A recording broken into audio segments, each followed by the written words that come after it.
Anthu asanu ndi awiri mwa anthu 100 aliwonse akumapezeka ndi nthenda ya shuga pa chipatala cha Queen Elizabeth. Nkhani zina anthu amene akuganiziridwa kuti anaba mafuta a diesel a ndalama zikwana 2.5 billion kwacha mchaka cha 2018 akana mlandu. Tindizi komanso nkhani zina zambiri tindikhale limodzi. Mabungwe omenyera ufulu wa anthu afunsa boma komanso apolisi kuti athane ndi mchitidwe waziwawa pandale pamene dziko lino likukonzekera chisankho. Mabungwe anena izi anthu ena amene ananyamula zikwanje atatsekereza zipani zina za ndale kuchita zionetsero mu mzinda wa Lilongwe lachitatu lapitali. Pemphero Malimba alini zambiri mulipotire. Pomanati za mtundu ndi zosaloledwa mnyengo ya demokrasi, mabungwe amenyera ufulu wa anthuwa a Malawi Human Rights Commission, Youth and Society, Center for Human Rights and Rehabilitation, CHRR ndi National Advocacy Platform apempha boma kuti liwonetsetse kuti anthu mdziko muno akukhala ndi mwayi wochita zionetsero mwaufulu ndi bata. Mabungwewa auzanso apolisi kuti achite kafukufuku wa nkhaniyi ndi kuonetsetsa kuti onse okhudzidwa amangidwe. Mneneri wa polisi mdziko muno apita kalaya sadayankhe mafunso amene tawatumizira, koma lachitatu adauza wailesi ya Times kuti apolisi adali asadalandire ripoti lililonse lokhudza kuwonongedwa kwa katundu komanso kuvulazidwa kwa anthu pa chipwirikitichi. Pakadali pano mneneri wa boma Moses Kunkuyu atalandira bwino pempho la mabungwewa. Pempho izimene akupereka mabungwe aperekenso kwa ife opanga ma demonstration kuti tionetsetse kuti choyambirira tipange ma demonstration ogwirizana ndi malamulo, kachiwiri tikapange ma demonstration mogwirizana ndi malamulo, ndipo kumapeto wina aliyense asagaletse amene akupanga ma demonstration awo mogwirizana ndi malamulo chifukwa akupanga izi mogwirizana ndi malamulo a dziko. Zipani zotsutsa boma monga za Democratic Progressive DPP, United Democratic Front UDF, UTM ndi Alliance for Democracy AFOD adakonza zionetserozi pofuna kukakamiza wapampando wa bungwe loyendetsa chisankho la Mega Justice Anabel Mtalimanja komanso mlembi wamkulu wa nthambi ya National Registration Bureau Amphatso Sambo kuti atule pansi maudindo awo. Mkulu wa sukulu yosola aphunzitsi ya Domas College of Education Kuzomba Kange Ayambeni wapempha boma kuti liwonjezere aphunzitsi pa sukuluyi. Ayambeni ayankhula izi pamwambo wopereka ma certificate kwa anthu amene amaliza maphunziro awo pa sukuluyi. Jason Balowa walemba ripoti limene akuwerenga Florence Mwale. Ayambeni ati mphunzitsi mmodzi amaphunzitsa ophunzira 60 malo mwa ophunzira osapitirira 30, komabe iwo ati izi sizikubwenzeretsa mbuyo maphunziro apasukuluyi. Ayambeni anatinso miyambo ngati imeneyi imathandiza kutukula sukuluyi ndi kuyika pa mtetete. Panopa itukhalale ngati ndichati mati ratio chakuti ratio energy it's around 1 to 60, normal imene okhala 1 to 30, 1 to 30, but that is not a deterrent. Sichimatileperetsa ifeyo kukwaniritsa zimene tikufuna lirani zimene tikufuna tipanga. Uwu unali mwambo wopereka ma certificate wa namba 27 chitsekulireni sukuluyi. Wachiwiri kwa nduna ya zamaphunziro Ananse Chaola Mdoko ndiye anali mlendo olemekezeka pa mwambowu. Iwo ati mpofunika kutukula maphunziro a msukulu za sekondale kuti anthu apeze mwayi wopita ku sukulu za ukachenjede. Ndizonadi mene ya president athu Dr. Lazarus Makate Chabwera amanenera nthawi zonse kuti sakufuna kusiya wina aliyense mbuyo. Ifenso ngati nduna timalimbikitsika kuti sitisiya wina aliyense mbuyo. Tiyenda pena paliponse kuti ana athu akhale ophunzira, ana athu adziwe zimene boma latonse likuwafunira, kuti likuwafunira zabwino Malawi amene tikumfuna wamawa ndani. Ena mwa omwe anali nawo pamwambowu ndi mlembi wamkulu mu nduna wa zamaphunziro Amangani Katundu ndi akuluakulu ena a zamaphunziro. Akatundu anati pali kuthekera kuti maphunziro a msukulu za sekondari apita patsogolo aphunzitsiwa akayamba ntchito yawo. Kunali chimwemwe mkati komanso kunja kwa holo yatsopano yomwe boma la Japan lidamanga pa sukuluyi, komwe ophunzira 199 omwe ndi amayi komanso 299 omwe ndi abambo amalandira ma certificate.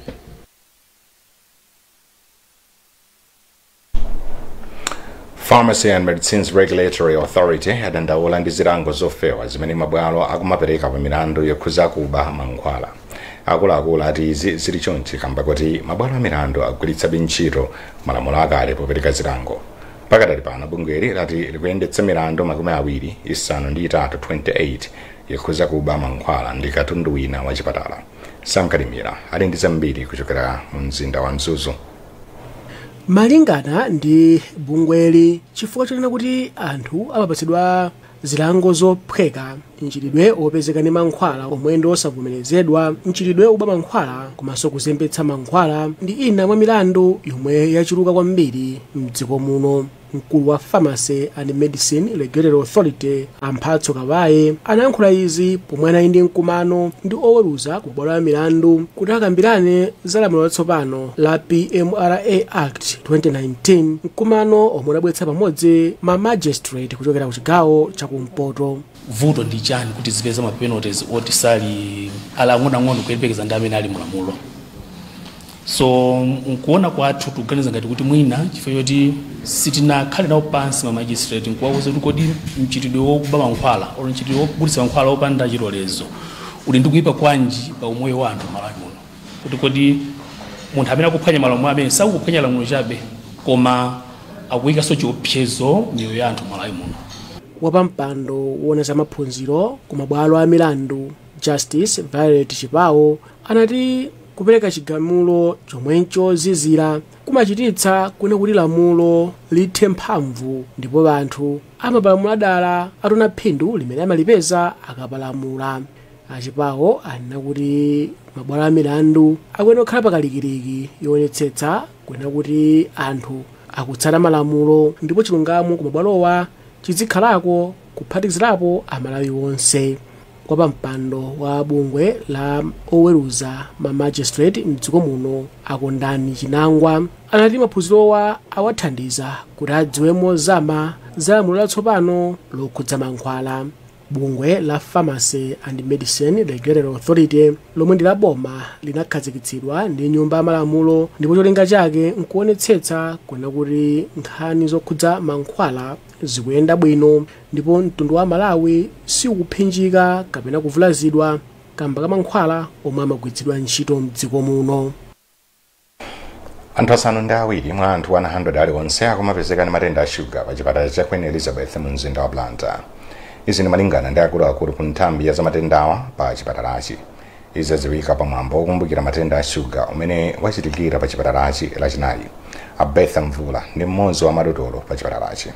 Kuti anthu adziwe za matenda a shuga chifukwa choti ndi matenda amene munthu amangopezeka kuti mwina akubwera ku chipatala ali ndi ma complications a shuga. Mwina wangobwera maso ake sakuona bwinobwino, abwera kuno iyi mwina sindikupuma bwino chani, ali ndi heart failure kapena iyayi ali ndi impsyo zaonongeka aukanika ukoza. So nthawi zambiri ma patient akamabwera amakhala akubwera kuti it's an advanced disease. Ndizofunikira kwambiri kuti anthu adziwe kuti shuga ndi chani, zimayamba bwanji, komanso ndizofunikira kuti even if ulibe zizindikiro za diabetes uziyezesa mukuzidziwa kuti ndi bwanji nkhani ya diabetes. Ndipo mmodzi wa anamwino pa chipatalachi a Trifonia Masala wati pakufunika kuphunzitsa anthu za matenda a shuga. Kukumbukira matenda a shuga ndikofunika kwambiri funa kuti zimathandiza kuti tiaziwise anthu aja tiapase uphungu woyenera komanso uthenga okhuza ndi shuga kuti anthu aja akaziwa za zizindikiro ka shuga amene mambira komanso zizindikiro za shuga komanso mavuto ena amene angazifuna cha ntenda ya shuga ate kubwera ku chipatala mwachangu komanso azayizedi ku chipatala kuti mapanga zosiyanasiyana akabwera malinga ndi mavuto amene afotokoza tiayiza zokhuza shuga komanso timayiza zina ndi zina zimene zingati kwayika pa chipfizi ya shuga monga BP tikayiza zimathandiza kuti ziwe nsanga ngati ndi shuga tikaziwa nsanga ndi kuti mankhwala ayambaso mwachangu komanso timapasa uphungu woyenerera makamaka kumbali yake. Mtsogoleri wa bungwe loona za matenda a shuga Clement Mandala akuyikira pa ndemanga pa nkhani. Nena kuti munthu wina aliyense ali ndi shuga mthupi mwake kuti thupi lake ligwire bwino ntchito ayenera akhale ndi shuga. Shuga yo ndi amene amagwira ntchito mthupimo. Sono shuga ameneyo akakhala kuti wachepa kapena wachuluka kuposera mwezo ndeno amakhala ndi matenda amene a shuga. Ndi chanzeru kwambiri kuti sikuli pa 14 November chaka chilichonse tizikumbukira matenda amene a diabetes, swali matenda amene akupha anthu ambiri. Choncho ngati tiwakumbukira pakhala mwayi kuti anthu ambiri aziweza matenda amene wawo. tipitirize wapasirani nkhanizi mukatha kuonereze. Welcome to Premier Beta. You have tried the race, now play the best. Win big with Navigator. Watch your payout soar higher and higher, but cash out before your winnings fly away. Join the fun now at Premier Beta. Beta with the best. Everyone knows foods with protein are good for us. A wonderful meal for the family. A little bit of onions, a little tomato. Mix it up and it's ready to eat. Top soy, we're healthy life. All you need is top soy. With the top taste, brighten your day with top soy, top soy, top soy. Top Soy Soya Pieces is a world-class Malawian top relish made with top quality, top taste and top value, and is perfect when served with rice, sima, spaghetti and so much more. Buy yours today in all wholesalers and retail shops across the country. Top Soy, truly a top relish. As a child growing up, I always remember starting each day with the trusted sweetness of Ilovo sugar. The beautiful smell of zitumboa and sweet tea brought a big smile on my father's face. Mother was always there, smiling while we enjoyed our breakfast. At every family gathering, everyone was happy when Mother brought out her secret weapon, the Ilovo sugar pack. Because we all knew that the mandasi, zigumuyoyo, toba, and many other delicious foods she prepared would create lasting memories. Now that I'm grown, these stories I don't only tell my family and friends, but I let them experience it for themselves every time they have a taste of food prepared with Ilovo sugar. Ilovo sugar, the trusted brand from generation to generation. Ilovo sugar. Take it, mpa.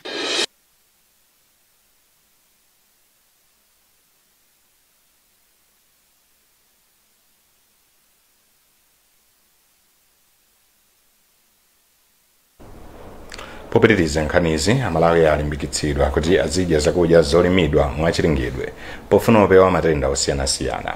akuluakulu ku bungwe la Slow Food ndi amene anena izi pa maphunziro a ulimi mwachilengedwe. mkulu wa bungweli a Manvesta Axon Khoza wati kudya zakudya zolimidwa mwachilengedwe kuli ndi kuthekera kulimbikitsa thanzi ndi umoyo wabwino pakati pa amalawi. iwo afotokoza. Tulimbikitsa kuti anthu azidya zakudya zamakolo zolimidwa munjira ya chilengedwe yosagwiritsa ntchito mankhwala. Tikuziwa panopa anthu tili pa chiopsezo kwambiri chifukwa kuti zakudya zachilokolo zikumasowa. Anthu amene akumalima alipo mwina wochepa. Ndiye tikulimbikitsa kuti anthu azilima zakudyazi komanso mapezedwe ake azikhala osavuta kuti mkaenda mkapita kumsika muzita kumapeza zakudyazi. Chomwe chimapangisa kuti zakudya zamakolo zizichepa nchoti mwina malibidwe athu tasintha kwambiri ngati Malawi. Tamba kusatira njira zina zoti tikumagwisa ntchito zimankhwala kwambiri chokwa mbewu zomwe tikumazalazo zoti sizingachite bwino kopanda kugwisa ntchito zimankhwalazo. poyankhula pa maphunziro katswiri pakadyepi koyenera ku Dream Malawi Adina Tembo wati matenda ambiri osapasirana mdziko muno akukhuza anthu kamba kazakudya zimene amadya.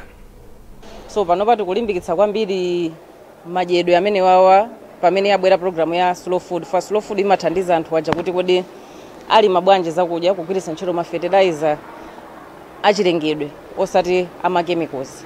Nde pamene tabwera pamene kuti timalimbikitsa ma client athu madera momwemo kuti malo amene ali nawo kunyumbako athe ndithu kukhala ndi kagadeni kochepa, athe kulima masamba awo kayalima chimanga chawo, kugwiritsa ntchito manyowa amene akhoza kuwapeza mwalo kale kuchokera ku nkhuku kandi kumbuzi kuchokera masamba omwe amene akhoza kupanga bwinobwino, amene atathandize kuti tichepetsenso matenda awo amene akubwera masiku ano ama BP ndi zinzake. Anthu asanu ndi awiri akana mlandu wokuba mafuta diesel amene kampani ya Agreco imagwiritsa ntchito popanga magetsi. Mafuta awo amene anali andalama zokwana 2.5 billion kwacha anabedwa mchaka cha 2018. Amene akuyimira boma pa mlandu adziko ndi anthu malonda wati ndiokondwa kuti mlandu wayamba. Zoona mlandu mmene anthu ogwira ntchito ku Eskom komanso madriver aku Rashid Transport akuyankha okhuzana ndi kubedwa kwa mafuta a diesel okwana pafupifupi 2.5 billion kwacha kunabwera kuti oyimbidwa mlanduwa ayankhepo komanso kuti bwalo lilondoloze kuti kukodi chitsogolo tiyenda bwanji. Monga mukumbukira mchaka cha 2018 Eskom imagula magesi kuchokera kwa Agreco. Agreco kuti ipange magesi amenewa imagwiritsa ntchito ma generator amene anali malo osiyanasiyana mdziko muno kuphatikizapo ku Kanengo. Anthu amene akuyimbidwa mlandu nda Andrew Nicholas Salama, Kenneth Kashere, Michael Makungwa, Ronald Muhango, Tukuzani Paso, Edward Kankhande ndi Isaac Nkwezalamba. A Gift Katundu nda amene akuyimira pa mlandu. Sikuti unali mlandu choncho koma inali ndondomeko chabe ya mmene zimayendera. Lero amayenera ayankhepo kuti kodi akutipo chani pa mlandu akukana kapena kuvomera, ndiye zikuoneka kuti tapanga zonse zofunikira onse amene amayankha mlandu aukana, ndiye akapacha mlandu ukakanidwa zimakhala ndondomeko kapena dongosolo la boma kuti abwerese pa khoti umboni wawo kuti zimene akunenazo akuzisinjirira motani, ndiye amabweresa mboni imodzi ndaboma apempha masiku 14-21 amene angamalize mlanduwo, koma pakadali pano tiyamba ndi pa 7, 8, 9, 10 January. Ophunzira ku University of Malawi ayamikira mpikisano wa moot court ponena kuti uthandizira maphunziro awo. Mpikisano umene wakhala ukuchitika ndi thandizo lochokera ku Writs Attorneys umapereka mpata kwa ophunzira okambirana milandu yosiyanasiyana. Gary Napolo akufotokoza. Padutsa zaka zinayi tsopano kuyambira pomwe mpikisanowu unakhazikitsidwa. Mpikisanowu umachitika ndi cholinga chofuna kuphunzitsa komanso kupititsa patsogolo kufunikira kwa zaluso la malamulo komanso luso la kuyankhula m'mabwalo a zamalamulo kwa iwo amene akhala akuchita maphunziro a zamalamulo. Pamapeto a mpikisano wa moot court ku bwalo lalikulu la milandu ku Blantyre, mtsogoleri wa Unima Law Society a Gabriel Ndlovu anathokoza Writs Attorneys chifukwa cha thandizo lawo. Moot court ndofunika kwambiri kwa ana school. Choyambirira ma students akaphunzira class amafunika aphunzitsidwe kuti zimakhala bwanji in courts, ma court mwenimwenimo kuti zimayenda bwanji, because zinthu ngati izizi simungaziphunzire in class chifukwa panopa sitabwera ku Blantyre registry ku high court tikumana ndi majaji enieni, so pali zinthu zina simungaphunzire in class mukwena muzaziphunzire kunoko mukabwera. Sean Longwe yemwe ndiwoona za malonda ku Writs Attorneys adayamika kuchita bwino kwa ophunzirawa pa mpikisanowu. Mpikisanowu ndaona kuti wayenda bwino kwambiri, foti tinawoyamba timanena kuti ndi pre-moot imene linali ngati seminar imene amene anawinapo mamuti atatu anabwera kuzakhala pasi ndi anthu amene atapange nawo compete ndikwa khangati kwa unikira kuti timene tiyende chonchi research iziyenda mwakuti izitere timazipanga present chonchi ndizimene taziona kumene anenaso majaji kuti chaka chinocho competition inali stiff, kusiyanisa kwake kunali kovuta kuti wawina ndani amene anapita mu final round. Ophunzira amene adachita bwino m'magawo osiyanasiyana ndi amene alandira mphoto. Mpikisanowu ndi wa ndalama zokwana 5 million kwacha. Kampani ya Old Mutual Malawi yati ndiyo zipereka kupititsa patsogolo ntchito zokwera maphunziro a sayansi mdziko muno. Kampani yapereka ndalama zokwana 34 million kwacha ku University ya Mzuzu kuti zithandizire pa mpikisano wa chaka chino wa Old Mutual Mathematics Olympiad. Mkulu woyendetsa ntchito za malonda ku Old Mutual, Patience Chitsika, wati thandizo lilimbikitsa phunziro la masamu msukulu za sekondari. Thomas Chilaya ali ndi zambiri mu ripoti ili lomwe wawerenga ndi Daniel Zimba. Mpikisano wa masamu wa Olympiad unakhazikitsidwa kuti ulimbikitse ophunzira a form 4 ochokera ku sukulu za sekondari mdziko muno. Achatsika anati thandizoli lili kutsindika za kudzipereka kwa kampani yawo popititsa patsogolo maphunziro a masamu. Chaka chino tapereka ndalama zokwana 34 million ku Mzuzu University makamaka ku Mathematics Department kuti atithandize kuyendesa mpikisano wa zimenezi za masamu. Cholinga chathu nchoyesesa kuti ana amene ali mu form 4 athe kukonda masamu ndiponso apange participate mu competition imene. Maplani athu ndikuti ana ambiri azitha kukonda mathematics, azitha kupanga nawo participate mu competition imene. Komanso amene angachite bwino tiliso ndi mwayi otha kuwatumiza kuti akapange nawo masewera omwewa koma ndi pa level ya Africa imene timati Pan-African Mathematics Olympiad. Aadzi Rwanda wogwira ntchito mu department ya masamu pa sukulu ya ukachenjede ya Mzoni atsindika zakufunika kwa mpikisano wa masamuwu. Ndife wothokoza kwambiri chifukwa cha thandizo la chaka chino komanso since 2015. Tikuchitenga ichi ngati si chinthu chapafupi chifukwa nthawi ino ndiye nthawi yoti ndalama zavutirapo, business yavuta chifukwa cha mmene tililimu. But we are happy and for wothokoza kuti Old Mutual yapitirizabe kuti itithandize ndi edition ya Old Mutual Mathematics Olympiad ya chaka chinochi. Mathematics Olympiads inakhazikitsidwa kuti ilimbikitse ophunzira kuti adzikonda ndi kusangalala ndi phunziro la masamu. Nkhani zathu ndi zomwezi koma tisanasiyane na insamiro yake. Mabungwe omenyera ufulu afunsa boma komanso apolisi kuti athane ndi mchitidwe wa ziwawa pandale. Anthu asanu ndi awiri mwa anthu 100 aliwonse akumapezeka ndi nthenda ya shuga pa chipatala cha Queen Elizabeth.